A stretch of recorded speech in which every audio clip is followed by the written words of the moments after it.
Welcome back to another enlightening episode of the Before I Do Dialogues podcast, your trusted space for ill, deep, and transformative conversations about love, marriage, and everything in between.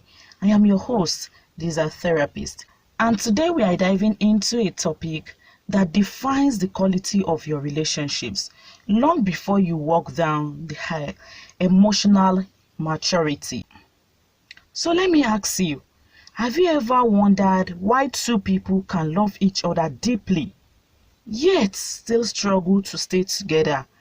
Why one little misunderstanding can tear apart what once seemed unbreakable? It often comes down to one core ingredient: emotional maturity.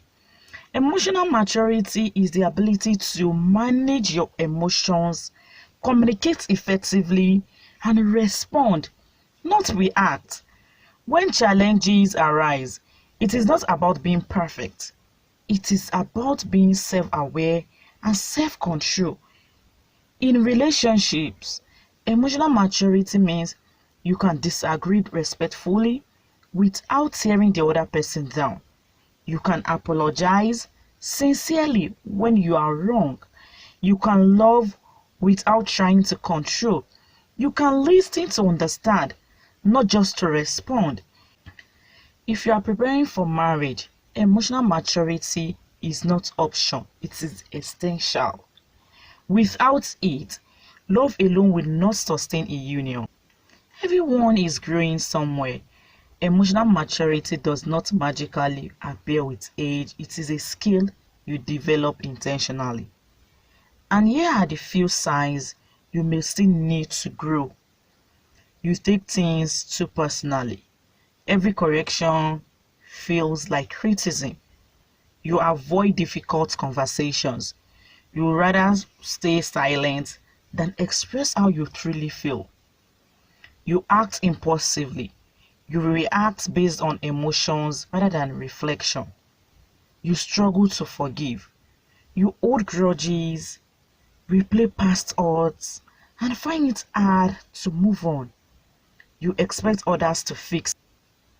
You rely on love to heal what only self-work can resolve. Recognizing these signs does not make you weak. It makes you wise, because healing begins with honesty. So how do you become emotional mature before saying I do? First, practice self-awareness. Learn to name your emotions. Ask yourself, why am I feeling this way? What triggered it? When you understand your feelings, you gain control over your reactions. Second, learn emotional regulation. Breathe before you speak.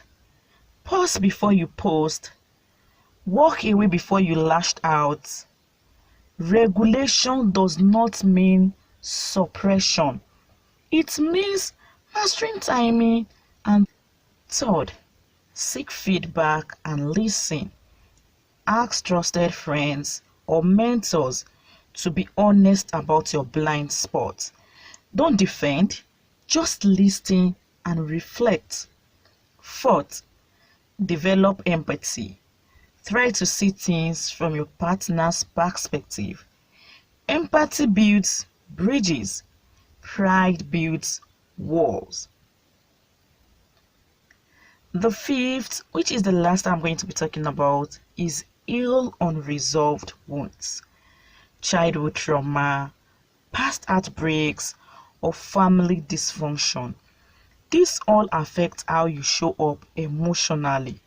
Therapy or coaching can help you process, not project. Emotional maturity is a journey, not a destination. But every step you take makes you a better version of yourself and a better partner for the future. Before you seek a mature relationship, become a mature person. Because love without emotional maturity becomes chaos. And marriage without emotional balance becomes a battlefield. Remember, a welding joins two hearts, but emotional maturity keeps those hearts in rhythm. Thank you for joining me on this episode of the Before I Do Dialogues. If today's discussion open your eyes to how emotional growth impacts relationships, take time this week to reflect. Am I emotionally matured enough to handle love, or just attracted to the idea of it? In our next episode, we'll explore another crucial step on becoming the right partner. Before I do, personal boundaries. Loving without losing yourself. Trust me, you don't want to miss it. So, until then, keep this with you. Before you find the right person, focus on becoming the right one. Thank you.